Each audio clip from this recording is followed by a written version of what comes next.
Good morning, good people, brothers, sisters, and beautifully defiant siblings in the movement. Welcome to the unapologetic voice of labor, equity, and action. This is CWA Our Power Radio Show, where we amplify the organizers, uplift the everyday workers, and honor the giants whose shoulders we stand on right here on KYOK 1140 AM and 106.5 FM in the heart of Houston, Texas. If you're rolling through H-Town or just fired up anywhere in the world, stream us live at kyokradio.org on the CWA Strong app, or catch the replay anytime by searching CWA Hour of Power on your favorite podcast platform, because this space, this time, it's about us. That's right, it's about us. We're talking union contracts, organizing victories, labor rights, human dignity, fair pay, and bold everyday resistance to injustice in all of its forms. So whether you're on the job, in your car, at the kitchen table, or deep in the fight, lean in. Honk your horns if you stand with workers. Throw a fist up if you know your worth. Joining me today are the fire starters and the truth tellers.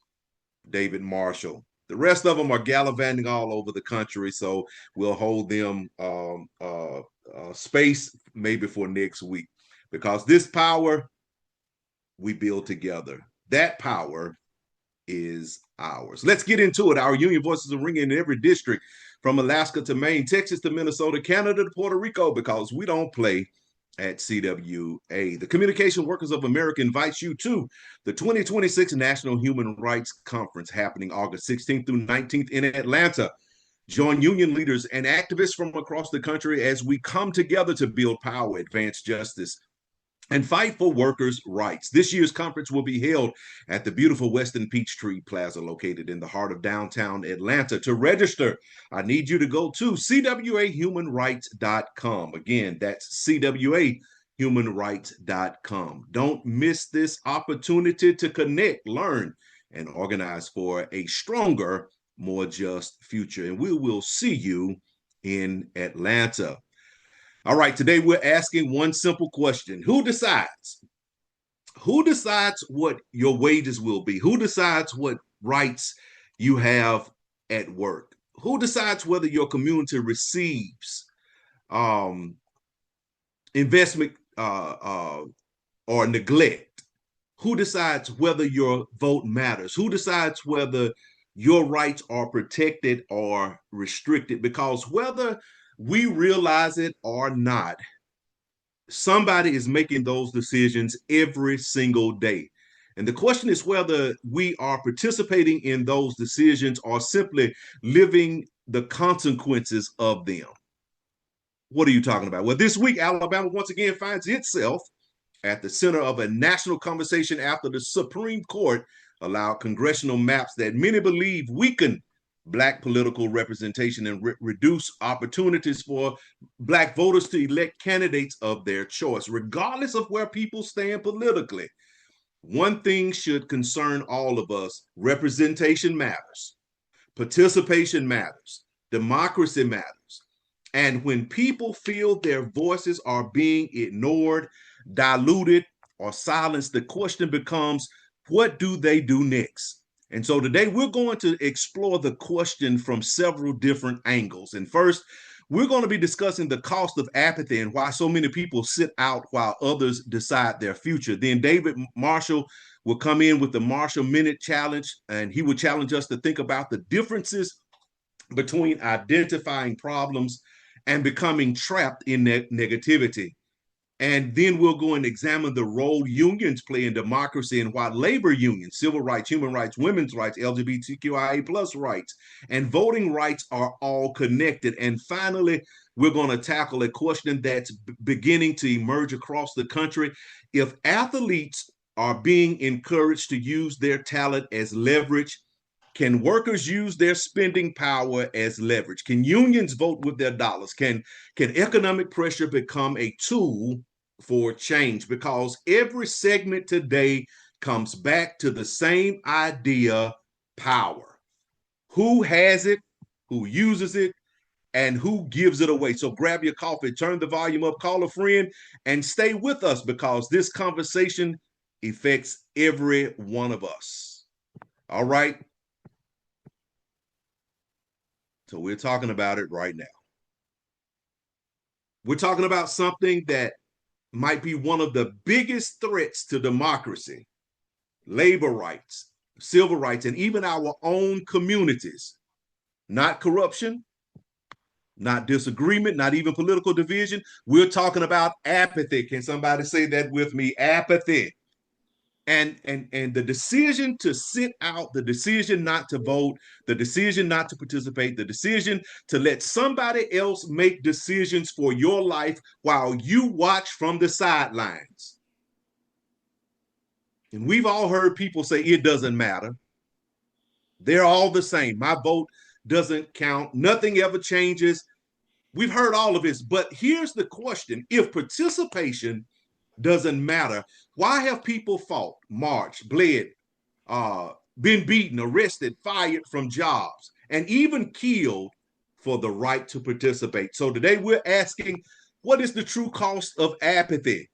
And David, let's start right there. Why do so many people simply disengage? Well, Errol, I think a lot of it comes from disappointment. Disappointment. People tend to feel ignored.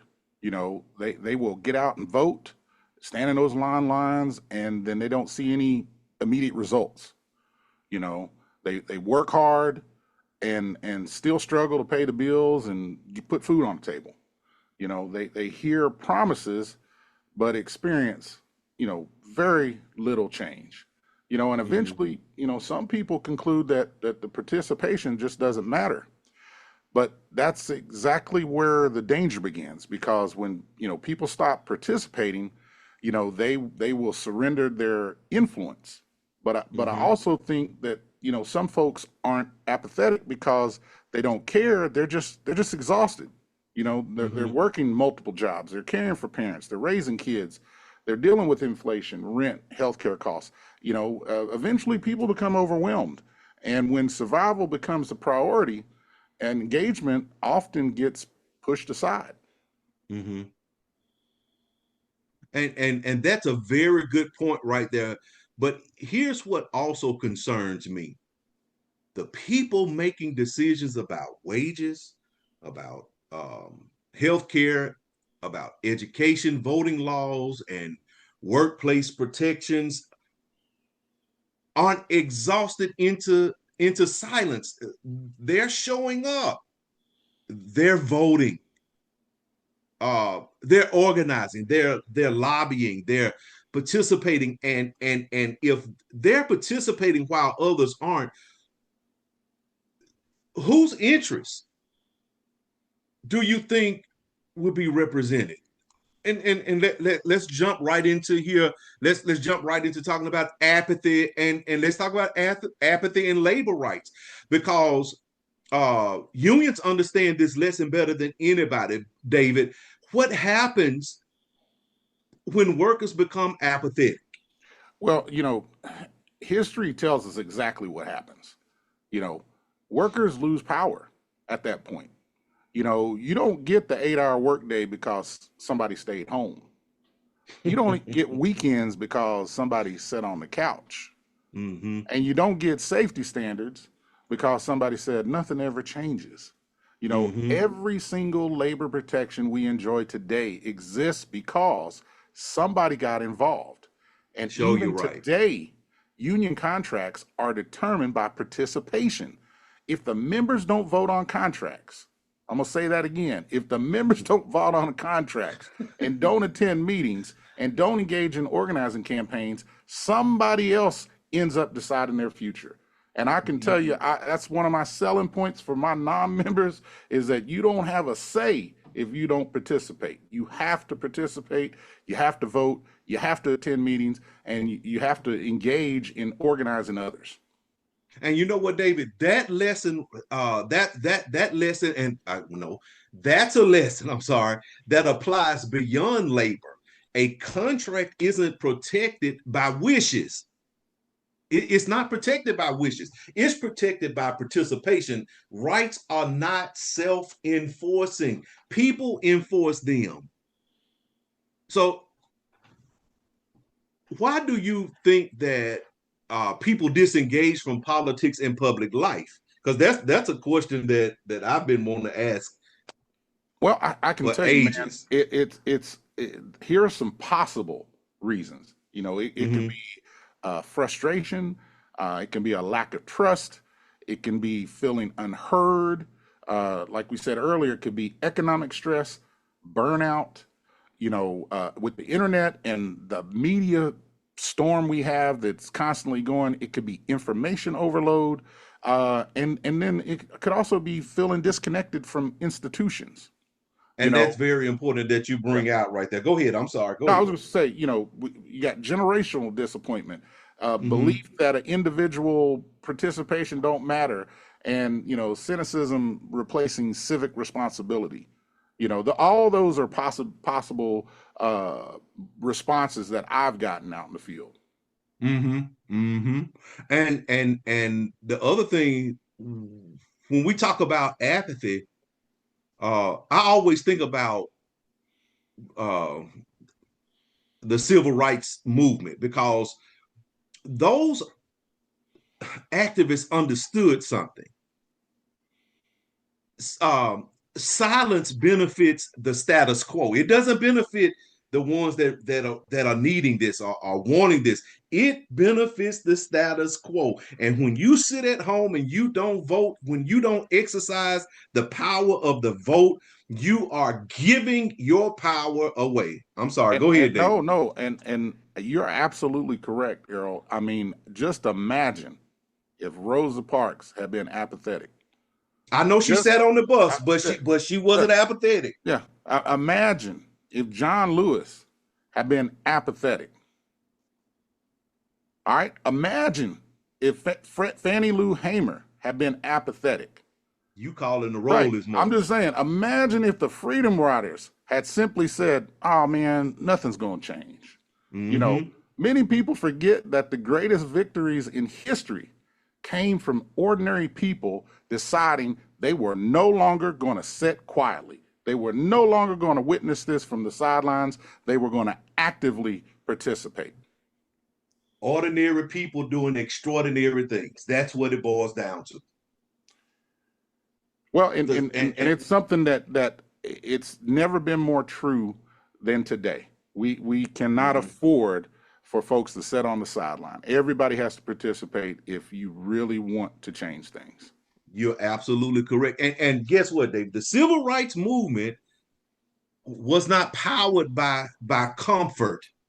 It was powered by participation. That's why apathy can become very dangerous, not because people disagree, but because they stop engaging together. And that's the main thing. And I really, I don't want to go too far into this, but I really do believe sometimes the apathy and ego, because they start sitting down on their apathy because of their egos. And Well, I and I must and no, and go. you're correct, and I just want to add something to that, Errol. You know, to a lot of the folks that I hear, you know, my vote doesn't matter. You know, it's constantly being told, yeah, well, it doesn't make no it doesn't make no difference. It doesn't matter. Mm-hmm. If it didn't matter, they wouldn't be going through all the things they're going through to take that away. I mean, they Right. are literally changing the game in in the middle of the game. Like we Right. elected these officials last cycle, and we're not even going to have an opportunity to assess them because the game is being changed mid-game so that they're going to face no accountability. And so Mm-hmm. that lets me know right there how important that vote is. If they're willing to Mm-hmm. change it mid-game to keep that power, that means that vote is valuable. And let's talk about numbers, since you went there. We spent a lot of time discussing turnout, and one thing that always shocks me is how few people often decide the elections. And I'm not going to get on the elections here, but David, I'm gonna let you go Yeah, ahead no, and I'm just and, saying, and talk about that. many people, you know, assume that major elections are decided by the entire population, and often, quite often, they're not. I mean, sometimes it's relatively a small percentage of eligible voters end up making the decisions that affect everybody. I mean, And you're right. yeah, think about that. School boards, city councils, state legislatures, congressional seats. Sometimes these races are decided by margins that are smaller than the attendance of a high school football game. I mean, You're it literally absolutely comes correct. down to that. It's just a handful of people determining everything that's going on in your life. Because, a lot of times people are always focusing on the presidential elections. They don't have an impact on you like your local election. That city Right. council member, that state legislature, those congressional seats will have more of an impact on you than the president of the United States.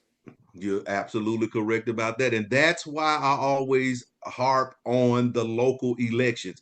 And then when people who didn't vote become upset with the outcome, oh my Lord. The question becomes, if you don't participate in the decision, can you be surprised when somebody else makes it for you? You said something Is there. is is is apathy a bigger threat than disagreement? Well, I think absolutely it is. I mean, democracy can survive a disagreement. Mm-hmm. Actually, democracy actually requires disagreement. Mm-hmm. What democracy can't survive is widespread disengagement. Absolutely. That's the big picture there.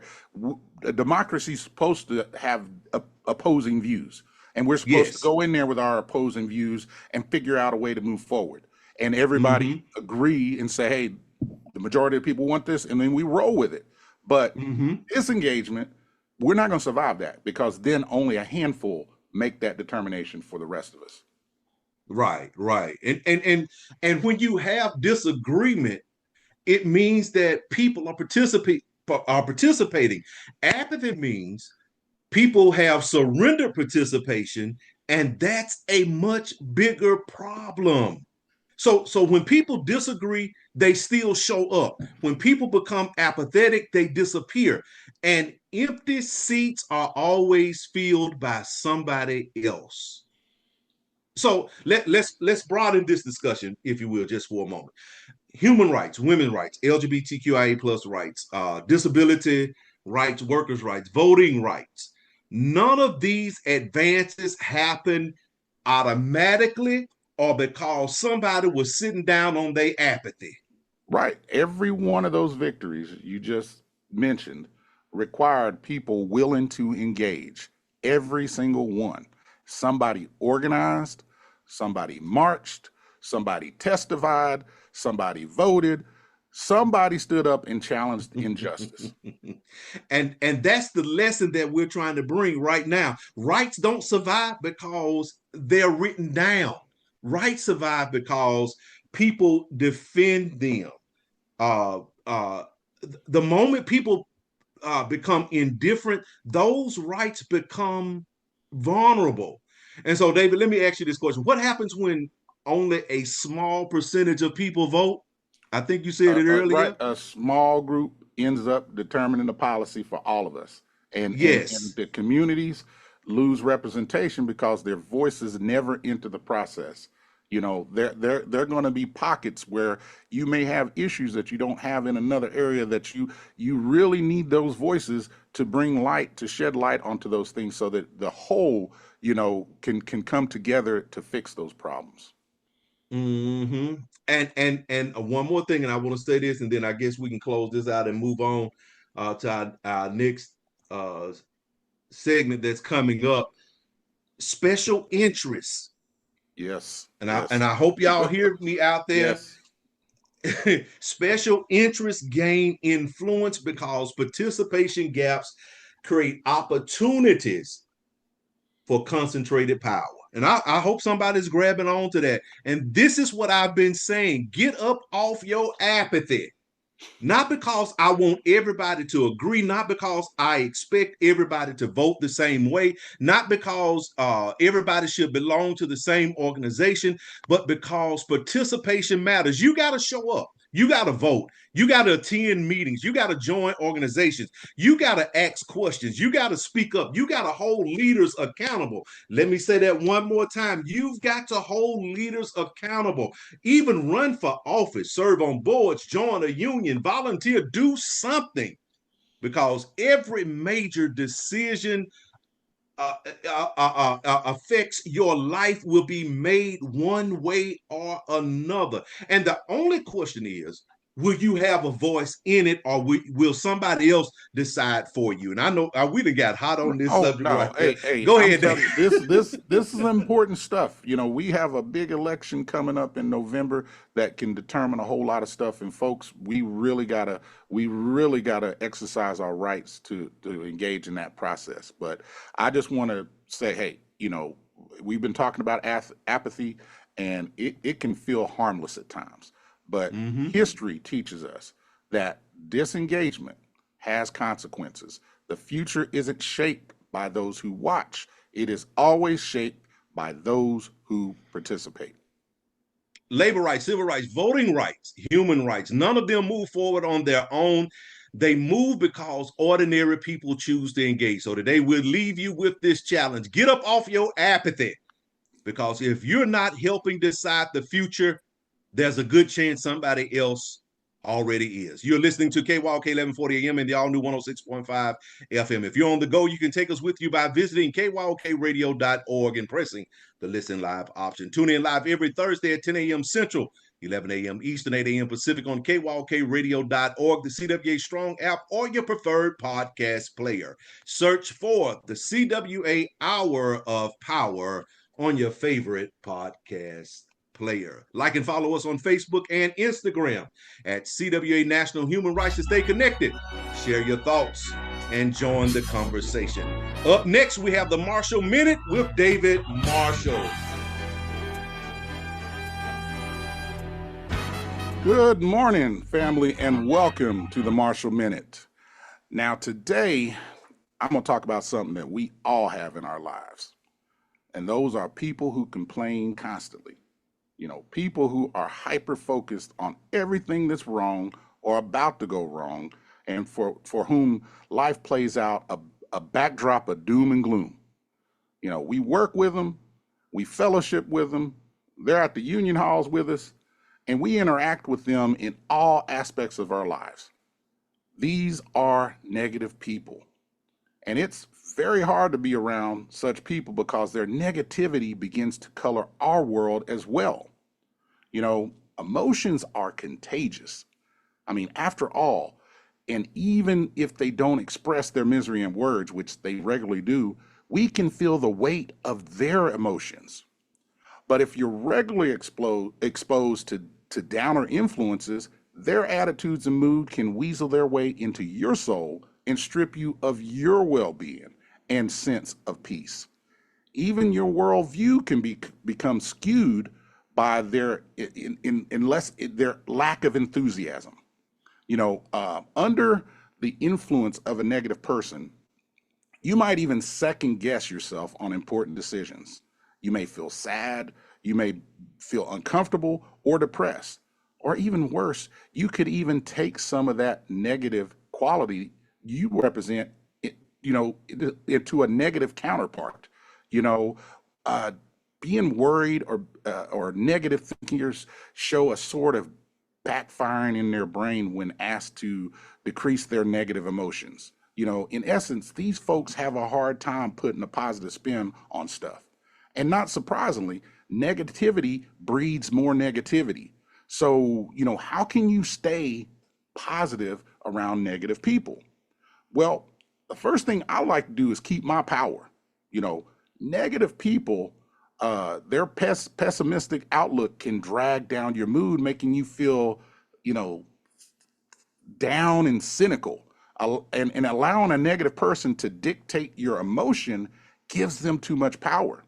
This means, you know, you're responsible for your mood and outlook. So don't let anybody else sour that. Next, you need to counteract with positivity. Now, some people are negative simply because they know it can rile you. So if a negative coworker says those shoes are an interesting choice, try countering it with, well, I love your top today.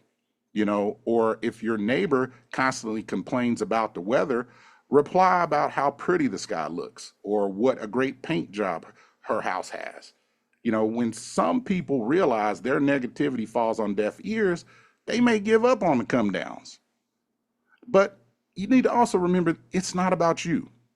One of the best pieces of advice that I've ever gotten was it has nothing to do with you. Negative people are negative. They're critical or they're harsh. They're like that with everyone. So don't make this personal. But you also need to distance yourself. If it's relative to you that you must endure, distance yourself emotionally while remaining cordial. If you have to engage with this person, like say at holiday dinners or a college reunion, be pleasant while keeping a space between you and them. Like the buffet table or a long chat with your favorite cousin, and also, try honesty. It may be helpful for you to pull them aside and let them know how their comments affect you. Try something like, you may not realize this, but when you're always talk about how everything is wrong, it makes me feel pessimistic.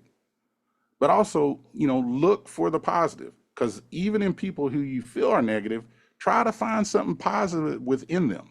Sure, maybe they complain a lot, but maybe they're also the first to offer to, pet sit for your dog when you go on vacation, you know. But lastly, I would say, write it down. Write a letter to yourself. If at the end of the day, if you got to cut someone out of your life because of this issue, write it down. Write yourself a letter listing all the reasons why you can no longer tolerate the relationship and why you need to move on. Now, you don't need to disclose these reasons to the person because that may be hurtful and you don't owe them an explanation.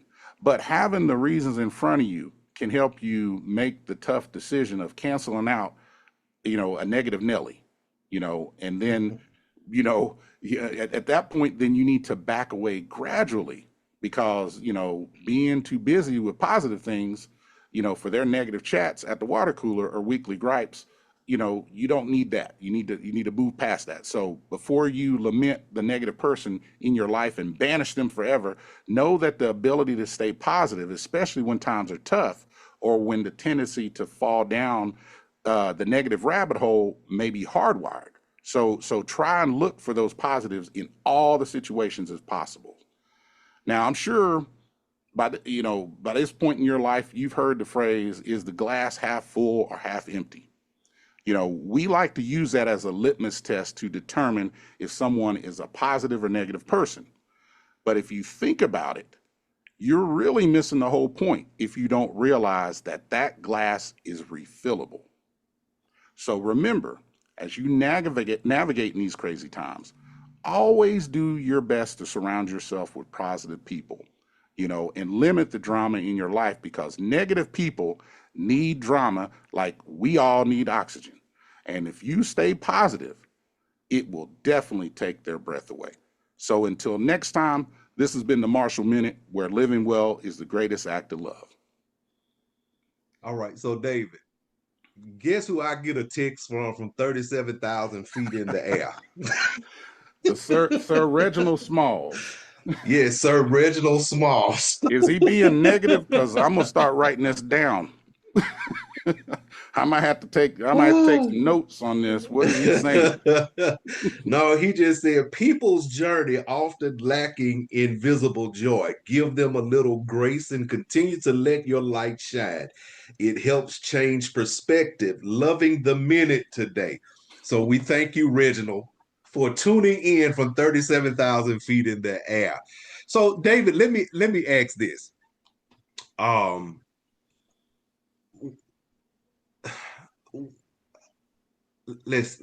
to put it.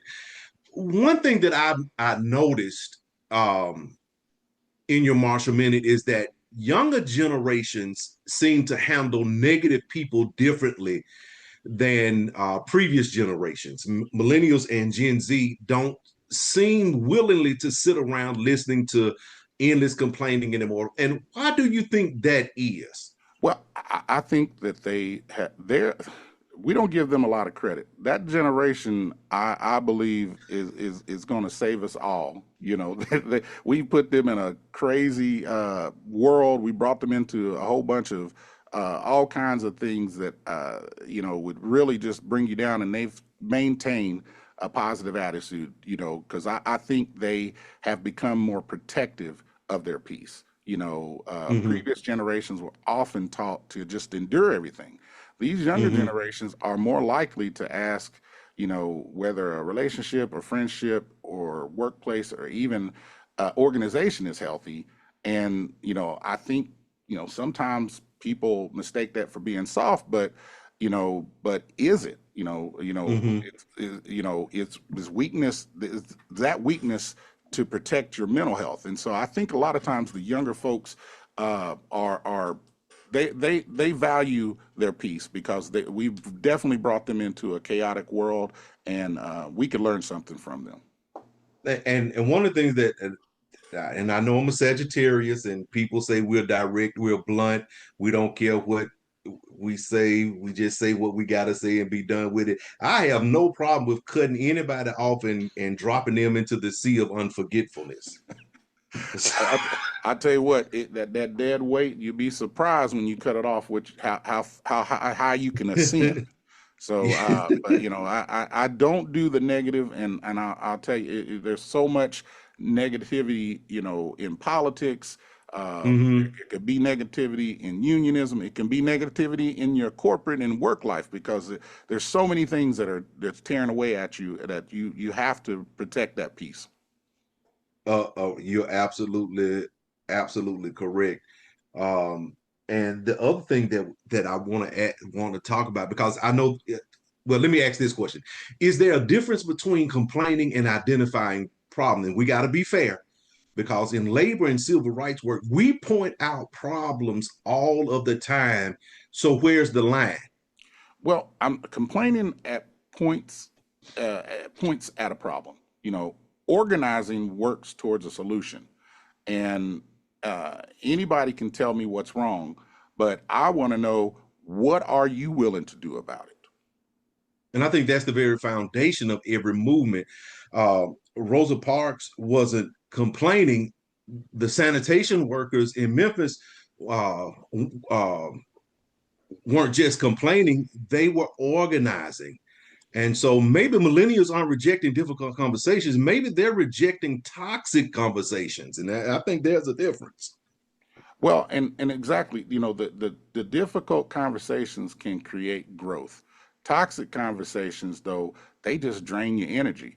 And there's a difference between saying we have a problem and saying everything is terrible and nothing will ever change. You know, Well, somebody said they want, I'm sorry, David, somebody want to jump in here and they want to say from 37,000 feet in the air, it's because it done got too late in the evening for us, and we don't have as much time to carry that stuff. well, I'm not going to complain with somebody from that high up.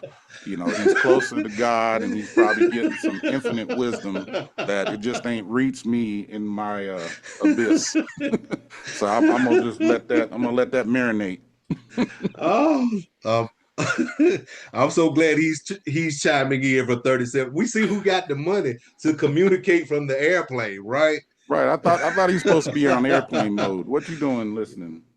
He probably paid that astronomical bill to have Wi-Fi. You know, he got it like that. Oh yeah, that's Um, that first class stuff. The big seats. He got the big seats.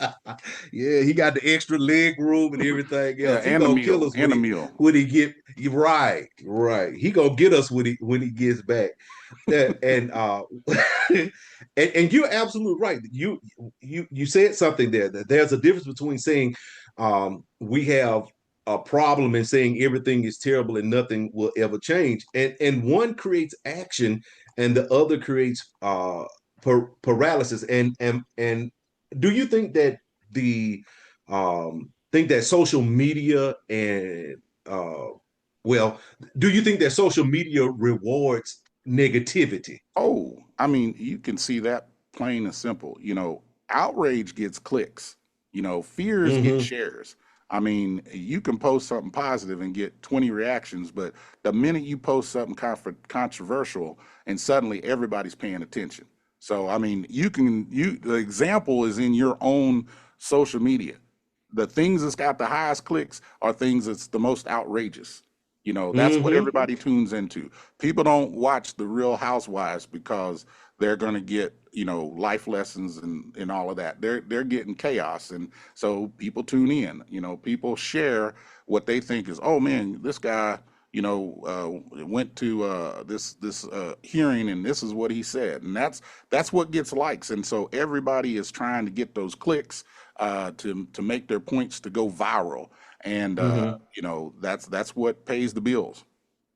Mm-hmm. So how do we, as activists, avoid becoming perpetual complainers? And this is where you can this is where we can connect human rights and labor rights and civil rights and women's rights and LGBTQ rights. Those of us in movement uh, see injustices every day, and how do we fight injustice without becoming negative people ourselves? Well, I think that we need to remember why we started. You know, Mm-hmm. focus on the victories, not just the obstacles. You know, we celebrate progress. You know, we can celebrate progress while still demanding more. Right, and I think that when we are fighting um, uh, voting rights and workers' rights and civil rights and women's rights and LGBTQIA rights, or human rights, we're not doing it because we hate society. We're doing it because we believe society can be better, and that we are fighting for basic human rights for everyone. And Reggie said this modern technology is something else. He can communicate to us, so we can. Well, like I said, keep sharing that infinite wisdom. Like, you know, Right, right, keep sharing it. right. We appreciate it, Reggie. That's a So, hard-working man there to be tuned in. He should be sleeping on a plane. He's still tuning in and participating. So we thank you, brother. David, I'm gonna hit your mute mic. Don't gas him up. Hey, I got to work with him. He gonna be here tomorrow, so I gotta make sure I gotta fix that what we was talking earlier. All right. So I'll leave everybody with this question. If all you do is complain, are you helping solve the problem, or are you becoming part of it? Well, because in every movement in history, it started with people who saw a problem, but the people who changed history didn't stop at complaining. They organized, and that's the thing. They educated. That's the thing. They mobilized. That's the thing. They voted, they marched, and they built power. And that's what we have to do in these times.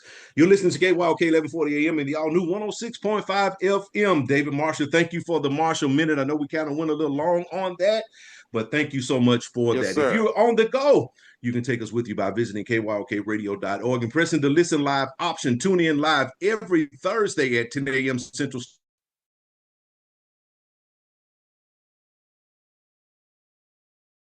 Standard Time, a strong app, or your preferred podcast player. Search for CWA Hour of Power on your favorite podcast player. Like and follow us on Facebook and Instagram at CWA National Human Rights to stay connected, share your thoughts, and join the conversation. All right. Today, we're also going to move into our next subject, and we're going to be talking about something that doesn't get discussed nearly enough. What role do unions play in democracy? Many people think unions are simply organizations that negotiate wages and benefits, but the truth is, unions have always been about something much larger. They are one of the few institutions in America where ordinary people like you and I learn how to organize, advocate, vote, lead, and hold powerful institutions accountable. Democracy isn't just something that happens every 2 or 4 years at the ballot box. Democracy is something that has to be practiced. And I want y'all to lean in close and listen to us on this today when we start talking about this.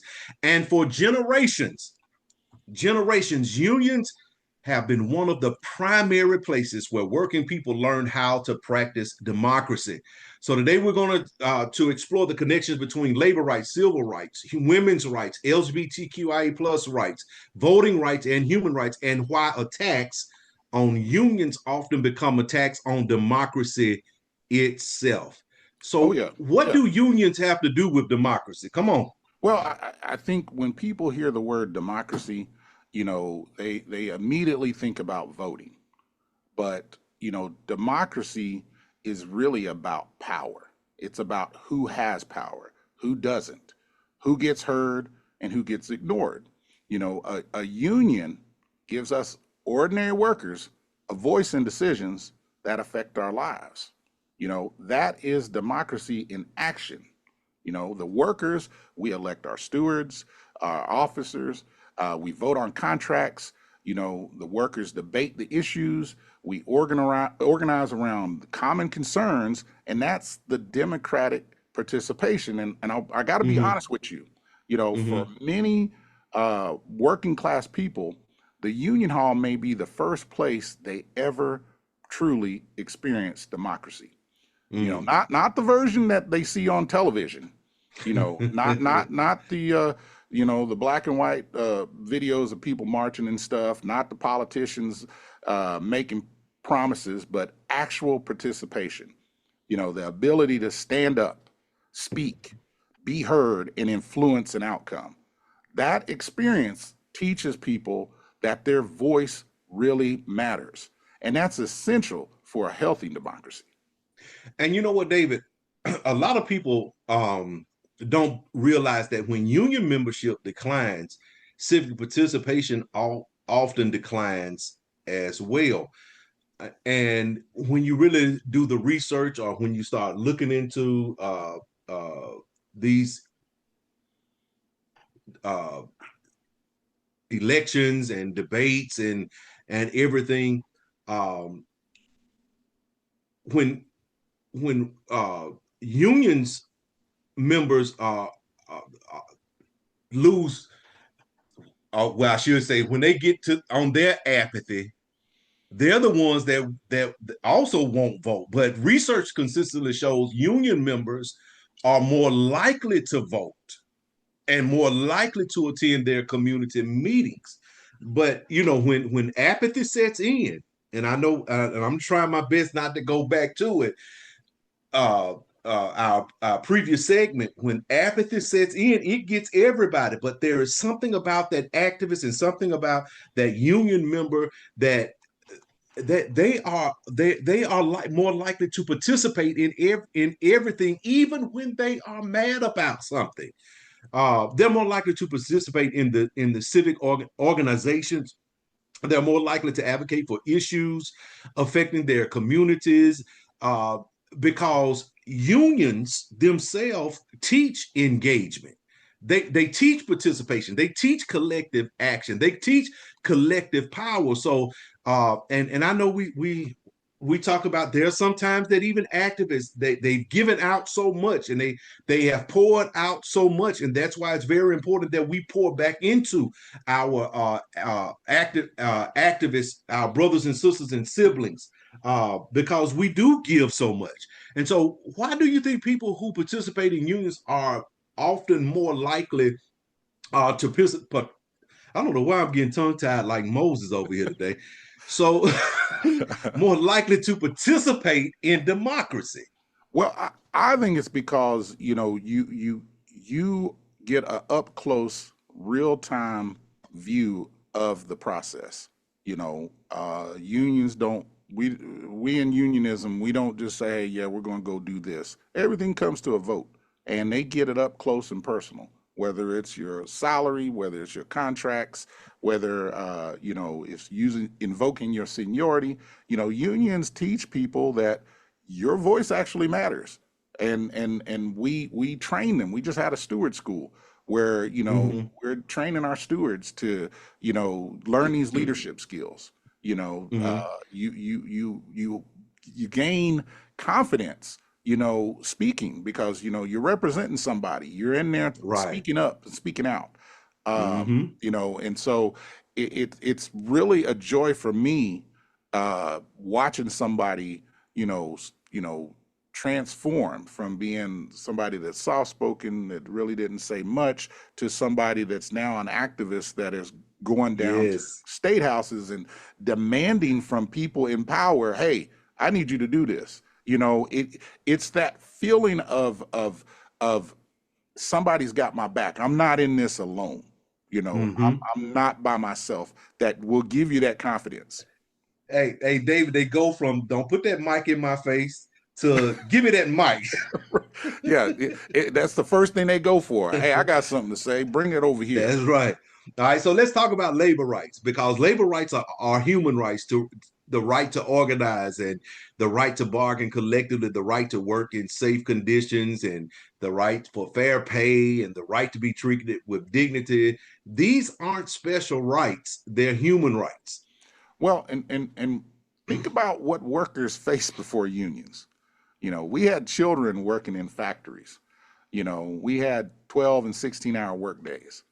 You know, Mm-hmm. no overtime, no weekends, no workplace safety standards, no protections against discrimination. I mean, Mm-hmm. many of the rights that every one of us enjoy today were fought for by union members.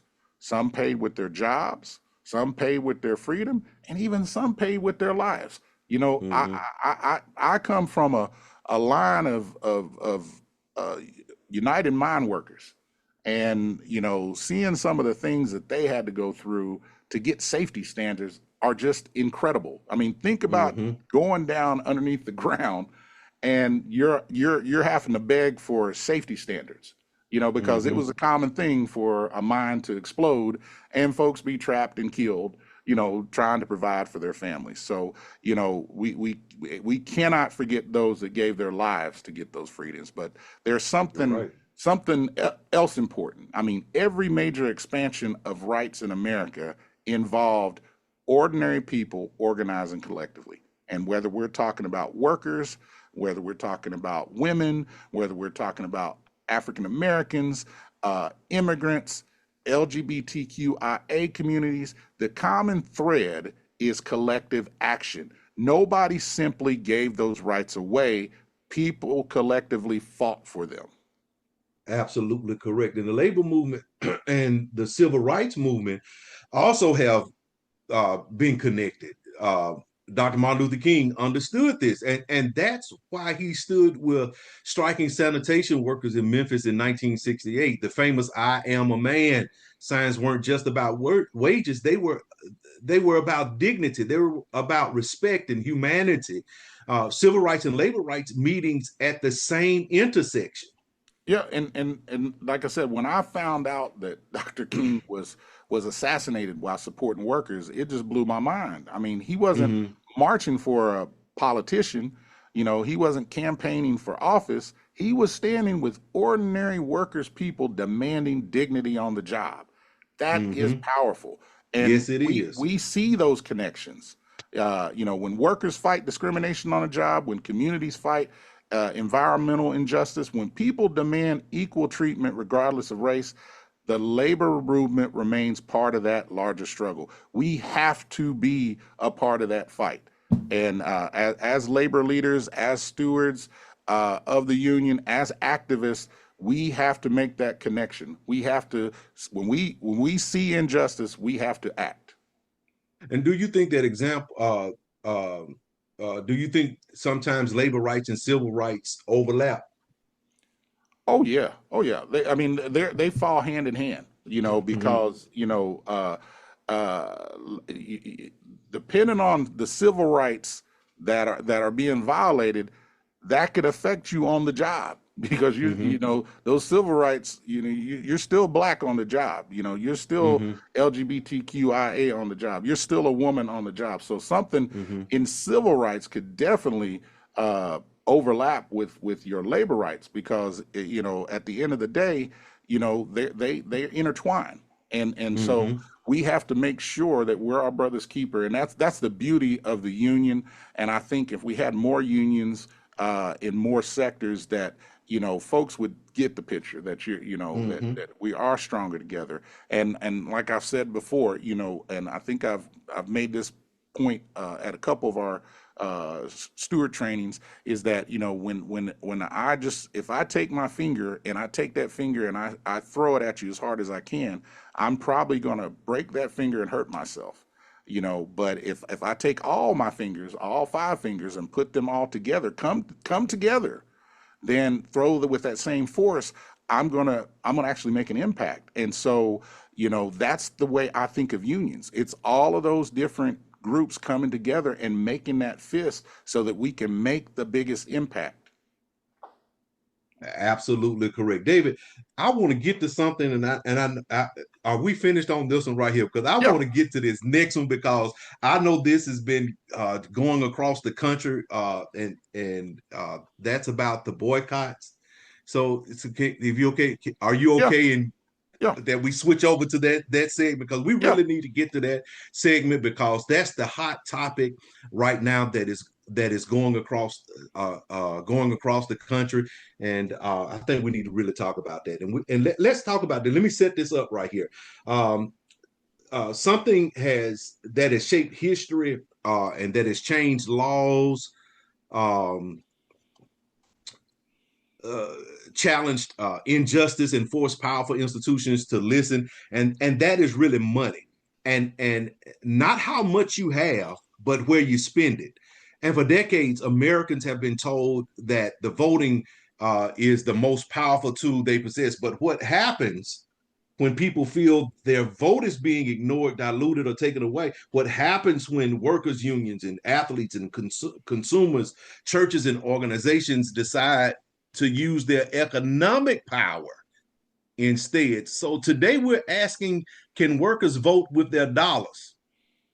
Can organized labor create change by deciding where conversations or conventions, I'm sorry, are held, where conferences take places, where investments go, and where our money is spent? And if athletes, and here we are, David, if athletes are being encouraged to boycott states over voting rights, should labor be having the same conversation? And let's talk about it. So, Yeah, David, I know eh, this is yours, yeah. so let's get to it right quick. I'm telling you, I feel passionate about it. And if I can ask a high schooler that's making an important decision about college to Mm-hmm. boycott these states, then me as a labor union worker, need to show that support and solidarity with him and make sure my union dollars aren't spent in those places too. But what's interesting that this isn't some new radical new idea.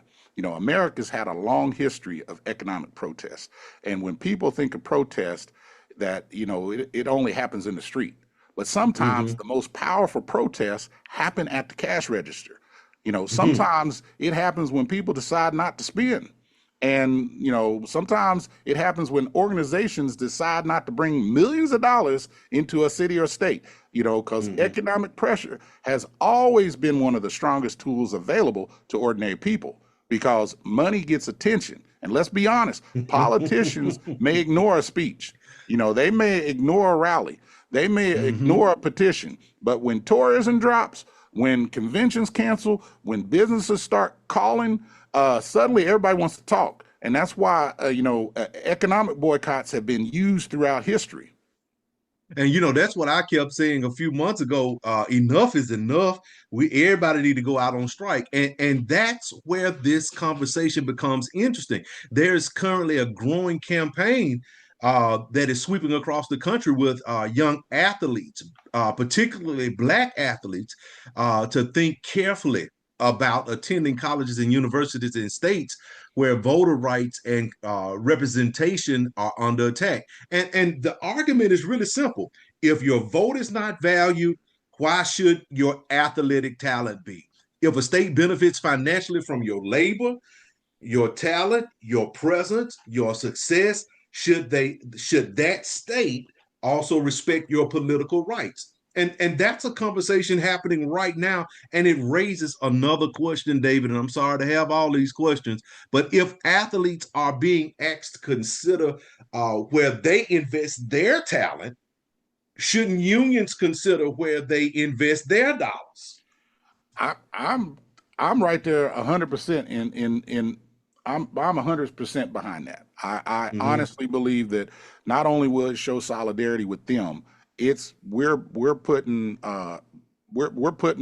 force behind it. We're saying, hey, if we can ask you to do it, we can do it ourselves. And Mm-hmm. so I'm definitely, I think that that's one way that we can show support and solidarity. But I think we extend it to our constituency groups. We Mm-hmm. not just unions, groups like, the CBTUs, the NAACPs. We all come together and say, hey, we're not going to spend dollars where our vote is being erased, and we'll Mm-hmm. take them to cities where we can, that respect that. Now, Mm-hmm. and it's one of those deals where, we just gotta do something. We can't just ask Mm-hmm. our next generation of athletes to do it. We got to get behind them and support them as well. Mm-hmm. Yeah, everybody got to get behind it if we're going to do so. And I know we're going to have the stragglers that are going to probably going to say, "No, I'm still going to Target. I'm still going to use Amazon. I'm still going to Starbucks. Stuff Right. like that. Because Well, I mean, that's how you guys created Hall Bucks." right. And you have one of the greatest examples right there in Alabama. The Montgomery Mm-hmm. bus boycott. For 381 days, black citizens refused to ride city buses. People walked, people carpooled, they shared ride, they made sacrifices, not because it was convenient, because they understood something. Their dollars mattered, the labor mattered, their participation mattered, and eventually the city felt it. Revenue dropped, Mm-hmm. pressure increased, national attention grew, and history changed. The boycott wasn't just about buses, it was about dignity, human rights, and civil rights, and most of all, respect. Absolutely. And then what you got to do next is you got to move this internationally. Oh, yeah. I know I said something there, right Oh, there. You yeah. got to move it internationally. South African apartheid, universities divested, pension funds divested, cities divested, corporations pulled investments, workers and consumers across the world help create economic pressure against the systems. And that's why, if we're standing up, we've got to ask these corporations that are funding some of the civil rights stuff and the human rights stuff. They've got to come out and say something and stand with us. I'm sorry, I don't mean to No. go in there, but we've got to think about this stuff, and we got to bring it closer to home, because this is affecting all of us. Well, and I couldn't agree with you more. And I can tell you, it's one of those deals where, we look at something like the Montgomery bus boycott, that showed us that collective action mattered, that the labor movement, teaches us that solidarity matters, and that the civil rights movement, teaches us that courage matters. And, today's question was real simple. If money talks, what should the workers be saying? And can Mm-hmm. workers vote with their dollars? And can labor change with economic power? And if so, what responsibility comes with that power? Those Mm-hmm. questions are worth discussing, because democracy doesn't just happen in the voting booth. Sometimes democracy happens when ordinary people decide where to spend their money matters. Right. Now, David, we just gave the listening audience a tease, but I think next week we can come back and start talking about this really full heartedly, because I know we're running out of Oh, yeah. time. So Yes, let me definitely. go ahead and close out, and we'll come back next week and pick this up. And we want all of you to tune in on next week when we pick this conversation back up. As we come down to the final minutes of the show, the Communication Workers of America invites you to the 2026 National Human Rights Conference, happening August 16th through 19th in Atlanta. Join union leaders and activists from across the country as we come together to build power, advance justice, and fight for workers' rights. This year's conference will be held at the beautiful Western Peachtree Plaza, located in the heart of downtown Atlanta. You can register at cwahumanrights.com. Don't miss this opportunity to connect, learn, and organize for a stronger, more just future. And we will see you in Atlanta. An hour is not long enough to be with you, and a week is too long to be away from you. You've been tuned into the CWA Human Rights Hour Power broadcast. I hope something you heard today has inspired you to take action toward creating positive change in the world. Every person has the power to make a difference, no matter how small, and by working together, we can create a world where human rights are respected and valued. So I encourage each of you in the listening audience to reflect on your role in promoting human rights to effect change in your communities and beyond. Know that you're not alone in your quest for a more just and equitable world. When faced with injustice, it can be easy to lose hope and give up. But remember, justice may be slow like the truth, but when it finally comes, it will stand. Until next Thursday, 10 a.m. Central, right here on KYOK 1140 AM, the all new 106.5 FM KYOK radio.org. See you next week.